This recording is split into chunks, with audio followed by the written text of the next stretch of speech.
It's my pleasure to welcome you to Northern Kentucky History Hour. I am your host for tonight, Mary Jane Calderon, joining you from my office at Behringer-Crawford Museum. Also joining me by the powers of Zoom is our guest presenter, Cam Miller, and my assistant, Heather Cook. So thank you both for being here. Northern Kentucky History Hour is a project of Behringer-Crawford Museum, Northern Kentucky's history museum, that would not be possible without support. Thank you to all of our sponsors, including the City of Covington, Kenton County Fiscal Court, ArtsWave, Kentucky Arts Council, Northern Kentucky Sports Hall of Fame, the Carol Ann and Ralph V. Hale Jr. Foundation, and our members. If you are not yet a member of the museum, please consider joining for access to discounts and exclusive programming.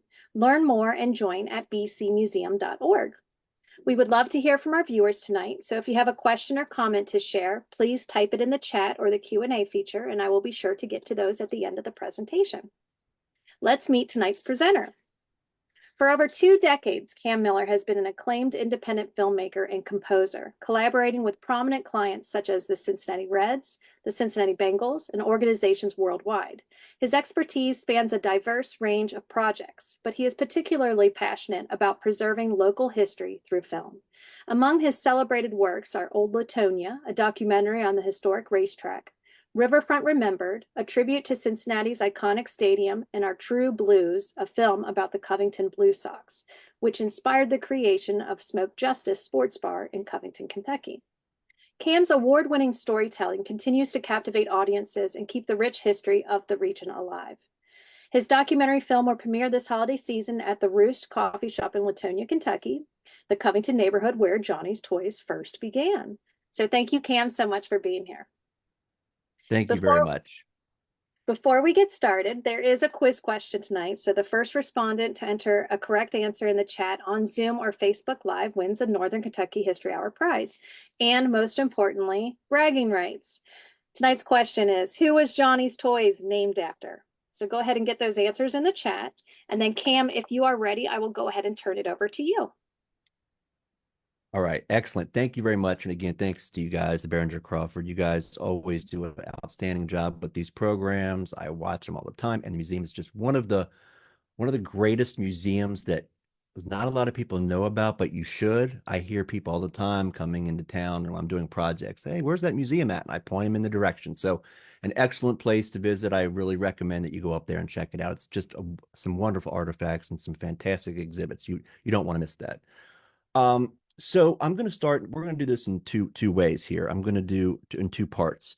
I'm going to tell you the kind of the Cliff Notes version of Johnny's and the history of Johnny's. And I'm going to also give you the process of how I do these type of films. And I thought this would be an excellent opportunity to kind of take you behind the scenes of what it takes to make a film like this on a toy store that's no longer around. It's been defunct since 2009. So first, let's go back in time to the 20th century, the early 20th century, and toys. Now, of course, today you can go to Amazon and Walmart, and you can go to, eBay, and you can find anything you want, and it's shipped to your door sometimes in a couple hours. Well, in particularly toys, it was such a different time in the early 20th century where there wasn't toy stores per se, like you would see today, like well before Toys R Us, folded.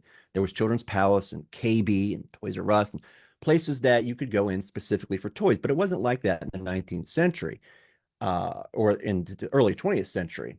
And what happened then is if you wanted a toy, you usually had to order it from a catalog, or if it was Christmas time, hardware stores and department stores like Coppins, they had their Toyland in the 1910s through the 30s and 40s. And the hardware stores, they would sell smaller ticket items like, yo-yos, and sometimes they would have a bike or two. But places like Landwares in Covington and Latonia, and Brinks in Covington, Lucky's in Bellevue, of course, Klingberg's, we're still familiar with that brand, but there really wasn't a dedicated place where you got toys all of the time. It's 365 days of the year, right? Just, it was a different time.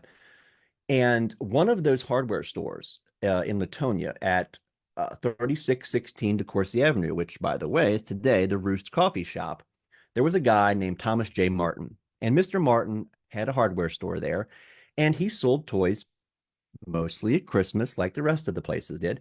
And he labeled his in an advertisement Santa's Latonia headquarters, and he sold toys, sleds, wagons, useful gifts for grown-ups, as one of the ads said. And it was on, of course, the Avenue, high traffic area. Of course, the racetrack was right there. So he would sell a plethora of toys at Christmas time, and occasionally a yo-yo in June, or a paddle ball or a roller skates in the summertime.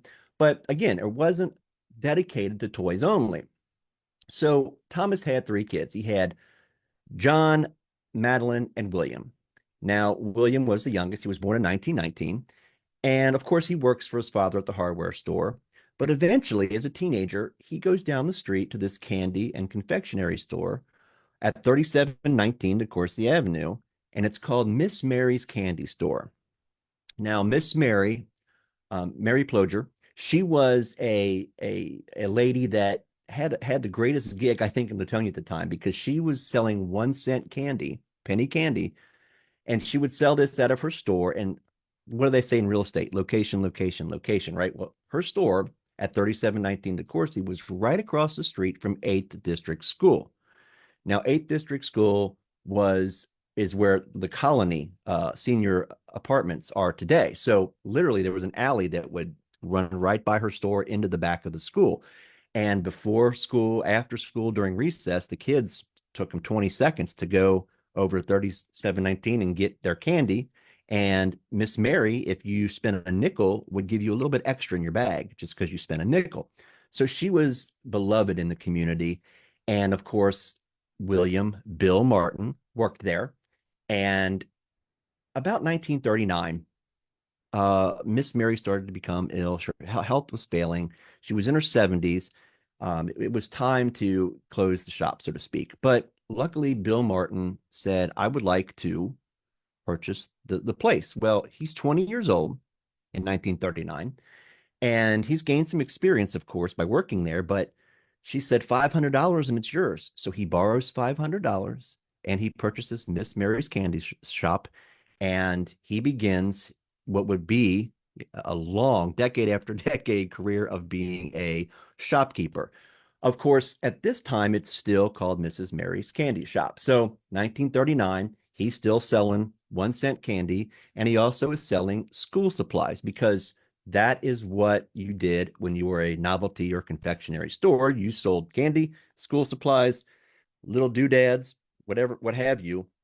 And that was his store now, but it was still called Miss Mary's. It wasn't, the store we know today. So the war comes right a couple years later, and him and his brother John, they both enter the service.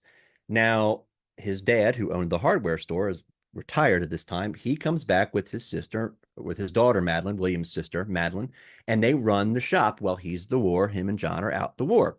So they keep the store afloat, still selling the penny candy, still selling the school supplies and the novelty items. Now, the war ends. Bill comes back, and he's had this vision. He really wanted to make toys available year round. Of course, this wasn't something that was done, like I'd said before. It was mostly at Christmas time. You didn't have toys out. Why would you have toys out all the time? That doesn't make sense. So he really wanted to he thought there was a market for this, especially after the war, as things started to change in America because of all of the innovations from the war. You started to see things start change. Instead of wood and metal, which was, obviously hard to come by during the war years, plastics enter the field, and plastics changed the game for the toy industry. So Bill's got this store. He gets it up and running, and he's still selling the candy, selling the books. But you've got to remember something.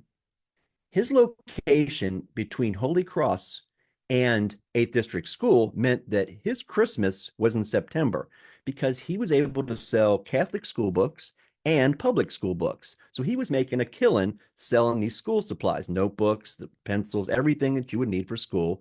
You wouldn't go to Walmart, you wouldn't go to Target, you wouldn't go to Amazon. You went to Miss Mary's Candy Shop.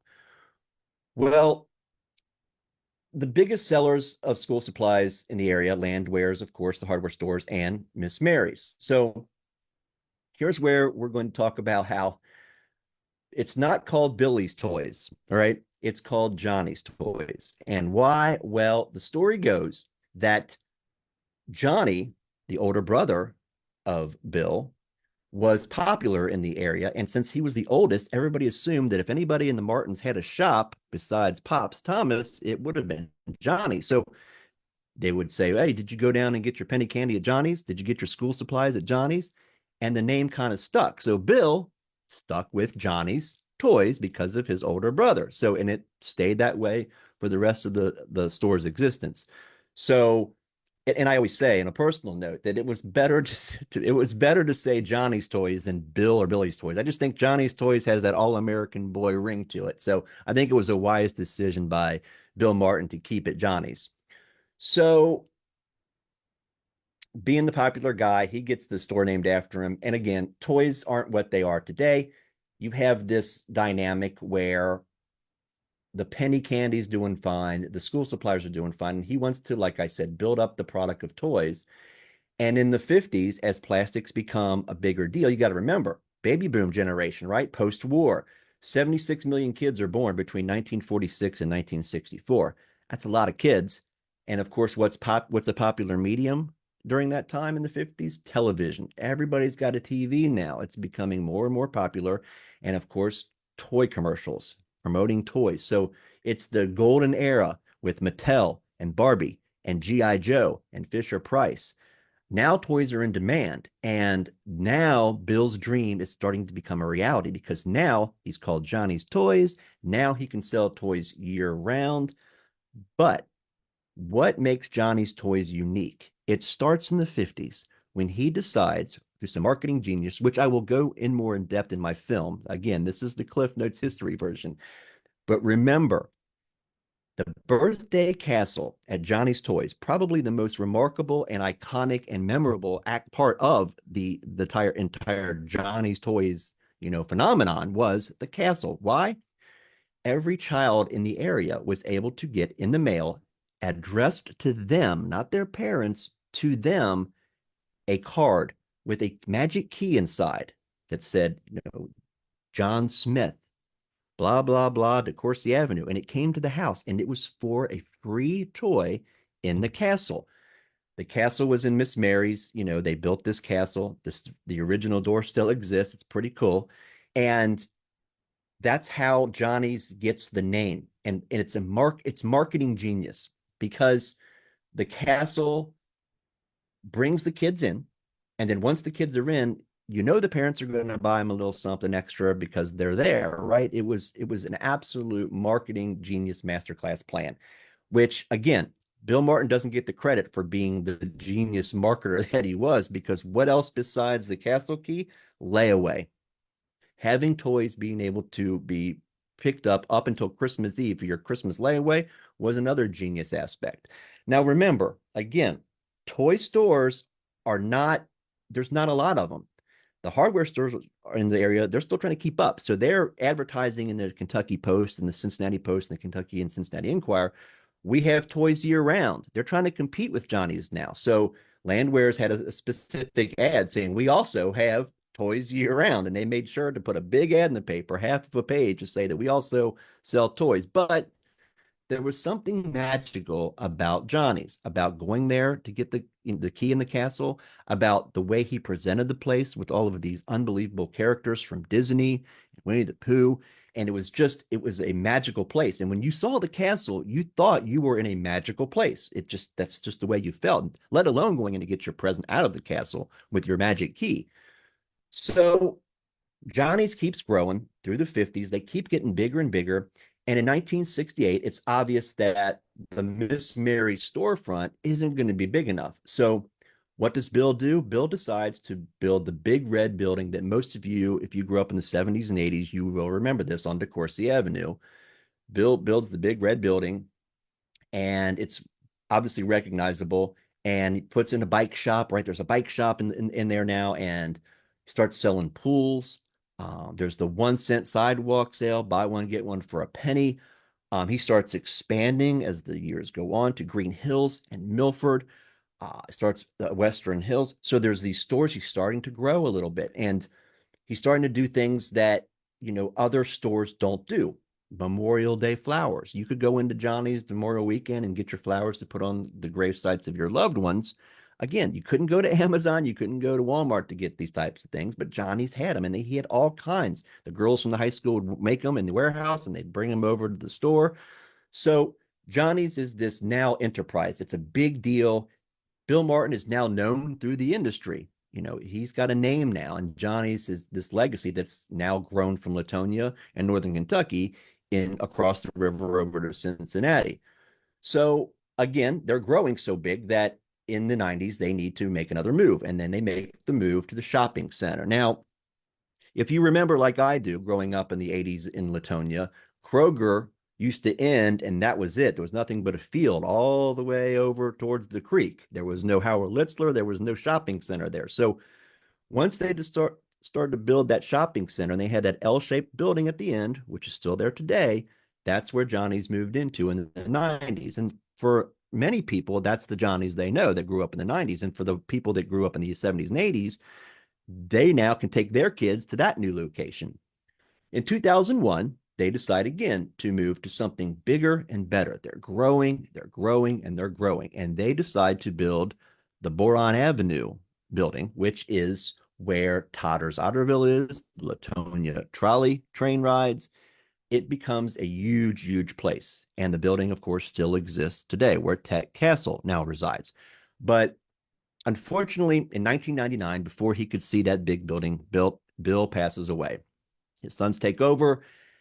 In August 2001, they moved to Boron Avenue, Towers Otterville, and all of that. 70 years, unbelievable history. But with most things, when you start to get to the internet, Amazon, eBay, having everything at your fingertips, the mom and pop toy store is no longer something that is necessary. It's not needed. And in 2009, unfortunately, Johnny's closes their toy shop for good. Totter's Otterville lasts until right before the pandemic, but unfortunately, that too fades away into time. So a good 70-year run for Johnny's Toys. Now, that's the historical perspective of the store. That's kind of gives you the nuts and bolts of who Bill Martin was and how he came in to be this icon in Northern Kentucky because of his ingenious marketing and making a place where you could buy toys year round, with adding the birthday castle as a marketing tool, and also having the layaway program, which was I've heard so many stories from people, and I'll get into that a little bit when I tell you about the making of the film, about how they, layaway saved their Christmas. And this goes back to the genius of Bill Martin, which I feel it's the recognition he deserves. It's long overdue. And I'm really glad that people are so interested in this. And I will start now by talking a little bit about the process of making this film.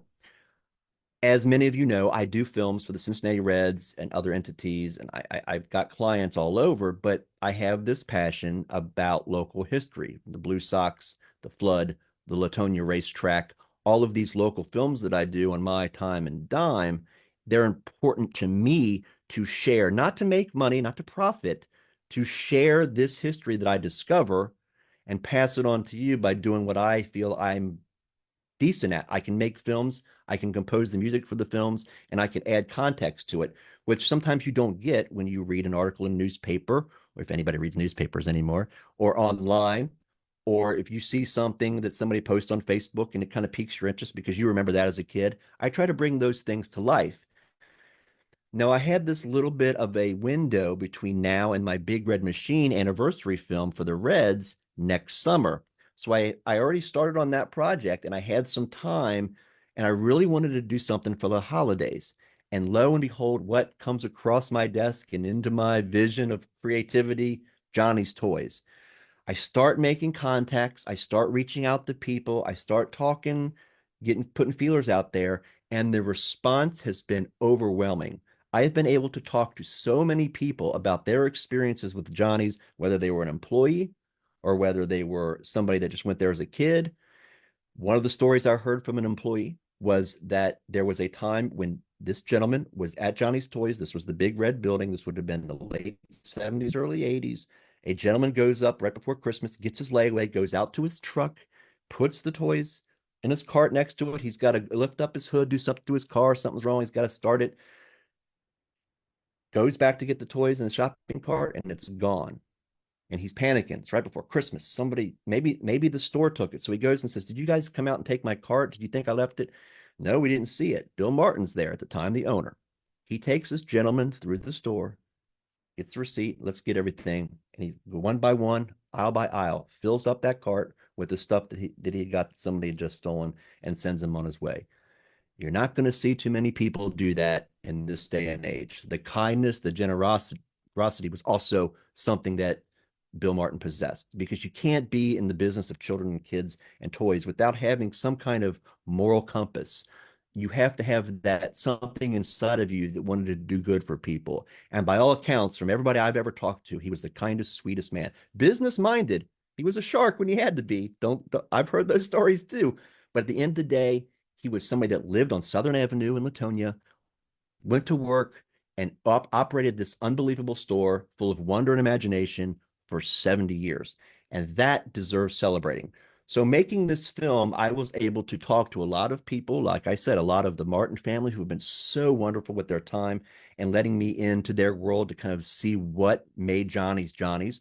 But I've been able to find these things that they've let me use to scan, which I'm still making the film. So, as you can see, I haven't put these into the computer yet, but there's some of these old flyers. There's a catalog from 1982. And if you're like me, a Star Wars fan, you just unbelievable. The artwork, the detail. And when you saw this, you knew what time it was. It was time to go Christmas shopping when you got the Johnnies. Of course, as they got bigger and their expense accounts got bigger, they were able to do full page color ads in the Sunday paper. Are you kidding me? Remember these? You see these in the comics, right? Right outside the comics, they were folded up over it. So you had to open it up. 1 cent sale at Johnny's Toys. And of course, you can't forget when you saw this come to your mailbox in the mail, a Johnny's address to you, a Johnny's key that you would get, and you would take the Johnny's to one of the locations and get your free toy out of the castle. And then mom and dad would probably spend another $50 there. Marketing genius, right?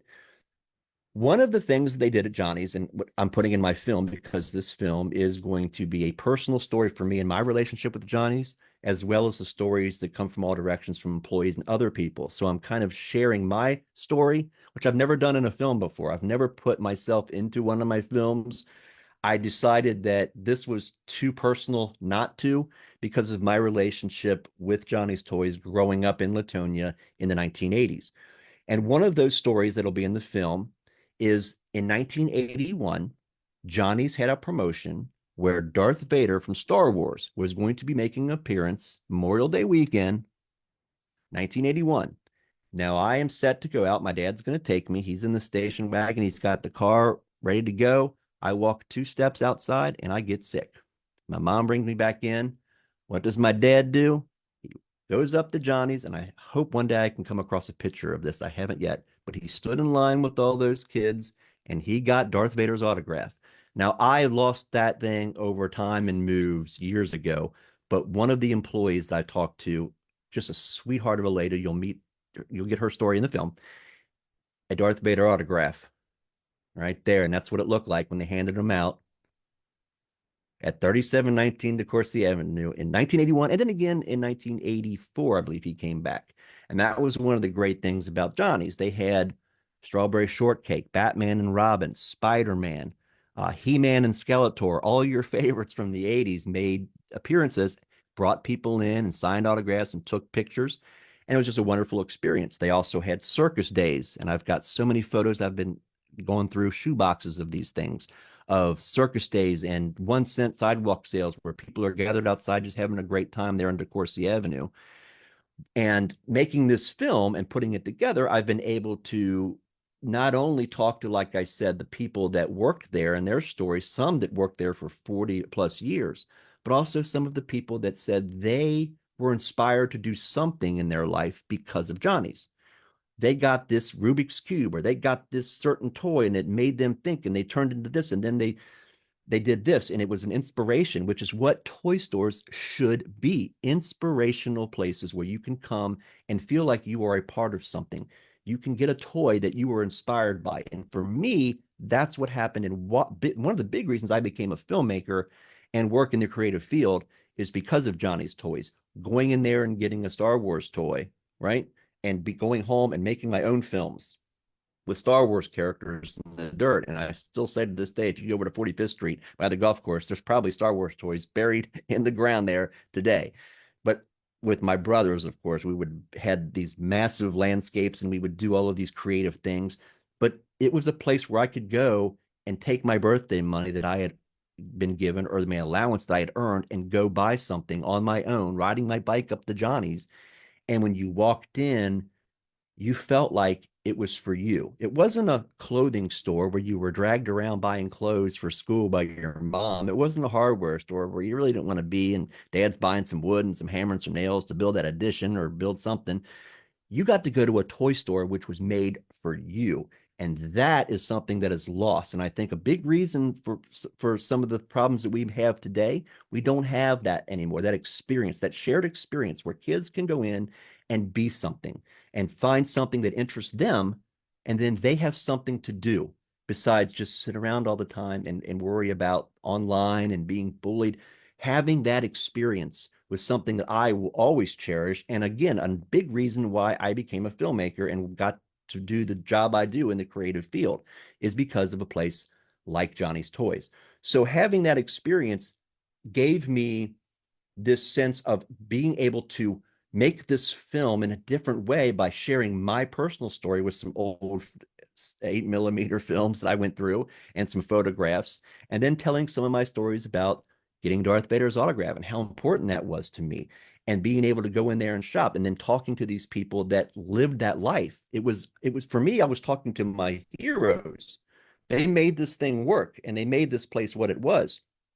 Making the film is a little bit difficult because of the fact that the place is no longer there. So you kind of have to rely on history and newspaper clippings and oral stories that are told to you. But one of the great things is, and I've been doing a lot of interviews with people, like I said, I get to go to these locations. And I'll give you a couple of tidbits of the film without giving too much of it away. But I filmed many people at a picnic table at Reedy's Corner, where the sign is at the site of the old store in DeCourcy there. And where we were sitting is the exact location of where the original stone castle was. And if you turn around from that picnic table behind you, there's a red guardrail that is still there today in that parking lot.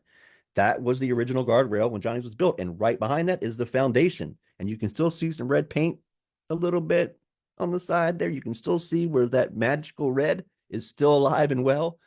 So there's something about being in these locations that kind of brings this aura, of I'm where this was. If you go to the shopping center, of course, it's not the same build. It's not the same store. Johnny's is long gone, and it's been several things since, but that building is there. You can almost look up and see the outline of where Johnny's, the red sign was above where the dollar, store is now.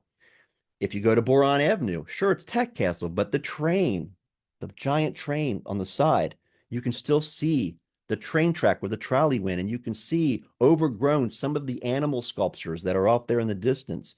It still lives, it still breathes, it's still there. So I've been able to talk to some of these people in the film at those locations. If they were worked or went to the Johnny's DeCourcy, I'd film them there.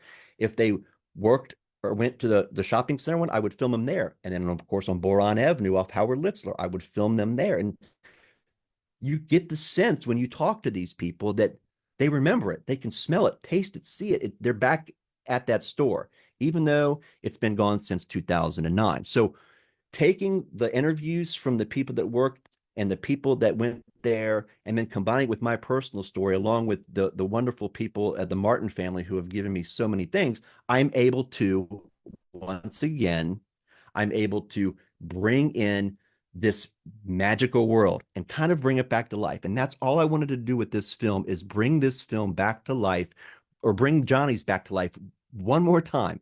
Let's reminisce about that and appreciate the Martin family and appreciate what toy stores were at that time and what they meant to us growing up and being able to take our kids to those type of places and how important it is.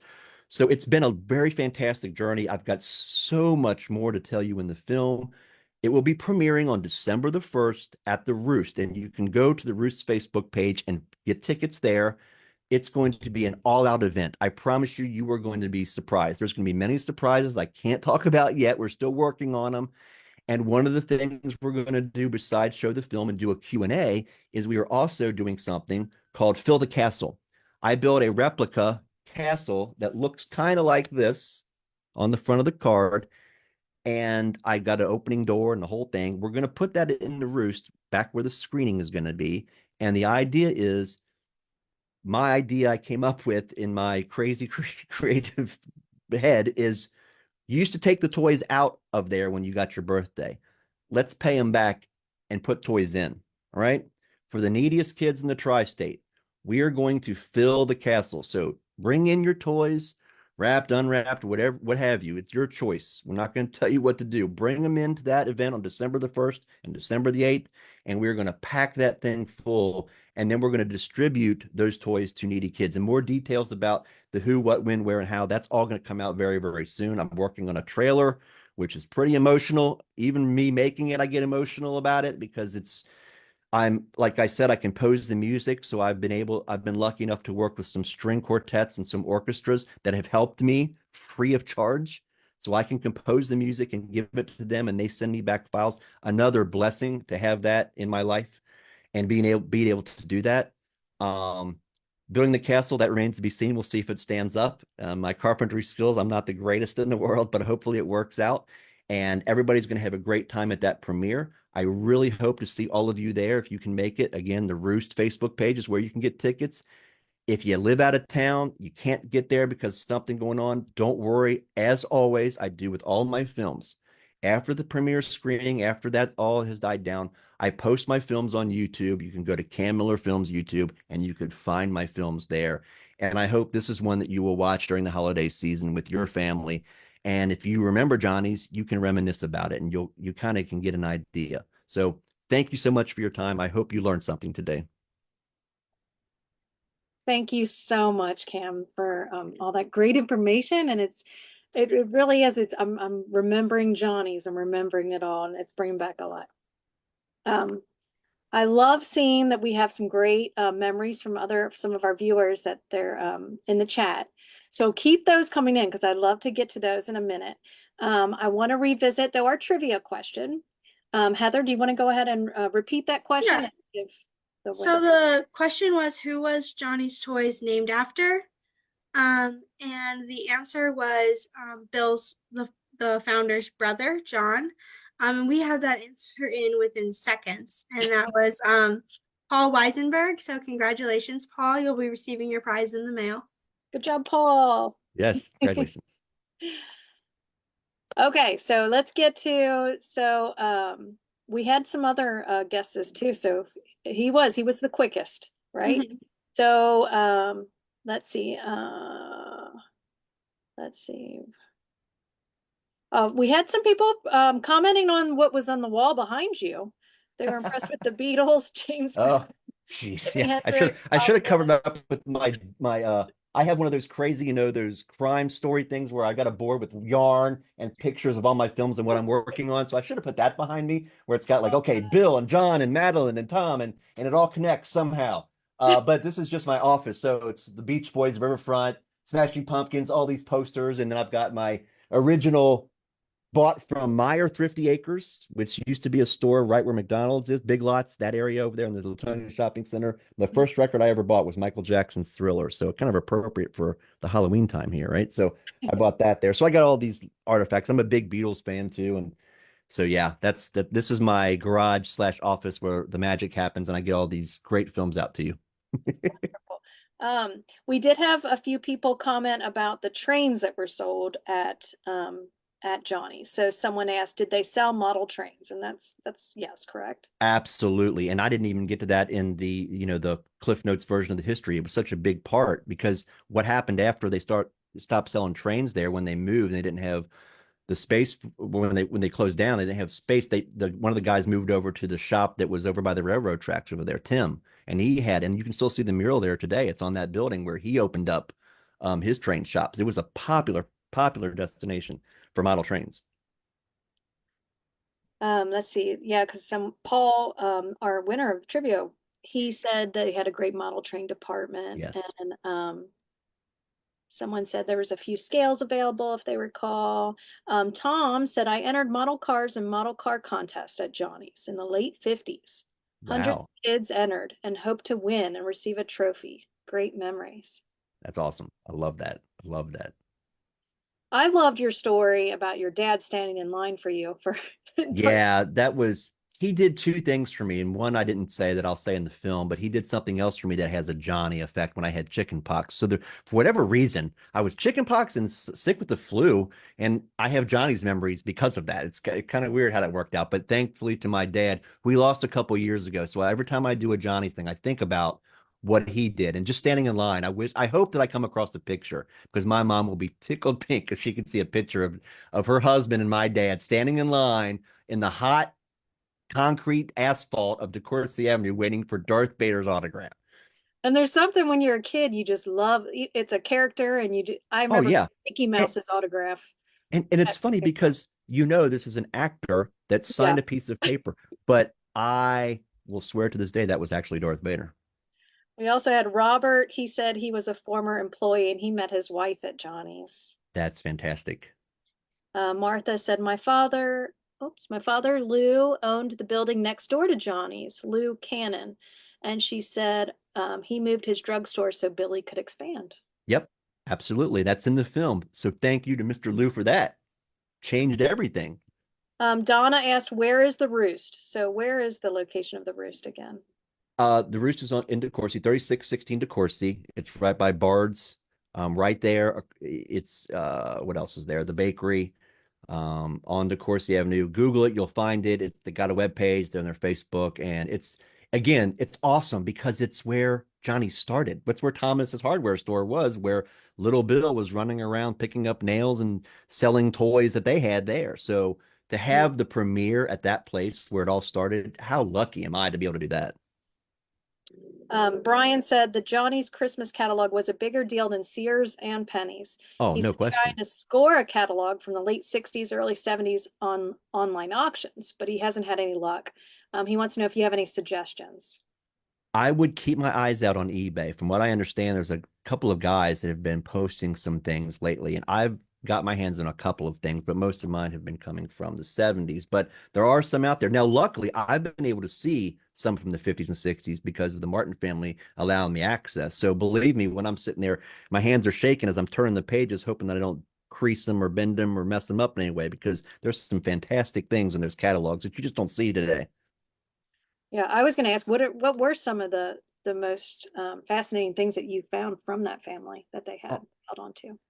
the I would say that having the original castle door from 1952 just sitting there in this space, and I'm looking at it and I'm putting my hand out like I cannot believe this is the original castle. The signage, some of the old signage from the 50s and 60s up to the 70s, the bicycle repair that I remember as a kid. It's funny, you see it, you're riding your bike and you see it up on the wall or on the side of the building, and then all these years later, 40 years later, and I can see it just like it was. It just looks the same. There was so many things. I spent probably 3 hours going through things. Just it was it was so hard. It was overwhelming because there was so many things. The original adding machine that Bill used when he was working at Miss Mary's, his ledger, some receipts that he had from layaways. There was all of these items that you normally wouldn't. It'd be like, that's who cares. But it was from Johnny's, so it was something special and remarkable. Plus all the catalogs. Are you kidding me? I looked through all the catalogs just to find the Star Wars stuff to see what the prices were. So like $5.99 for a Millennium Falcon today, that'd be like $250. All right, Heather, did you have any other comments or questions that I've maybe missed? I don't think so. I think we've hit them all. All right. I love reminiscing about all this important history from our area. And Johnny's just does hold a special place in so many people's hearts in this area. We did just get a question. Someone asked, can you talk about Bill's wife, Grace? Absolutely. I actually came across, I'm not going to go into too much because her story alone is she was the rock of as the women always are in the family, in the families. And she was a remarkable person that I found some pictures of her that blew my mind because she always was dressed so nice. And she's out there with a broom on the sidewalk after circus days in her Sunday best, just sweeping, getting things clean. She wasn't above that. There was no problem for her to do that. So her story plays an important part in this film, and I'll go into that in much better detail and give it its proper due in the film. But absolutely, Grace is a big part of this, and it would be reminiscent of me not to talk about her. She's going to be a star of this film. I think people are going to really be surprised at how unbelievable she was. She was the foundation. Wow. All right. Well, if that's all that we have here, I guess we'll go ahead and wrap up. Thank you so much for this wonderful presentation. Do you want to go ahead and remind everybody again how they can go see the premiere of your documentary? Absolutely. The documentary, The Magical World of Johnny's Toys, will premiere December 1st at 6:30. That's a Sunday night after the Bengals Steelers game. So don't worry, it's after the game. And it's at the Roost. And the premiere is going to be an amazing event. I promise you, you will walk out of there. Some of you will have tears in your eyes. Some of you will laugh. There's going to be so many things that we're working on to try to get done. And oh, and by the way, there was a film to watch as well. And I hope that you learned something from that. And then we'll do it again on December 8th. So when you go to the Roost Facebook page or their website and or you call the store, you want to get tickets, make sure you're telling them I want to go to the December 1st premiere screening, or I'm going to be at the December 8th screening and get tickets for that event as well. There's going to be a Johnny's Toys ornament you're going to be given. There's going to be toy themed drinks. Billy's got an unbelievable list of things she's working on, and I'm trying to keep up with her. So that's part of the problem. I'm trying to keep up with Billy because she's unbelievable. So doing that, and remember, after the premiere, we will have it on YouTube. So if you do not get to go to the event, the live event, you'll get to see it on YouTube, and you can find that. I'll be Facebook, Kamler Films YouTube channel. Just Google Kamler Films and you will find all the places I'm at, and you will definitely find the film. It'll be up there, and I cannot wait for people to see this. I'm really looking forward to this. That's great. Thanks so much, Cam. All right, I appreciate it. Thanks, guys. For more Northern Kentucky history throughout the week, check out our Facebook page and our YouTube channel, where you can find the latest Curators Chat, along with all of our past Northern Kentucky History Hour presentations. Please like and subscribe. And that's all that we have time for this evening, so thank you again to all the sponsors and supporters of BCM. Until next time, take care, everyone, and good night.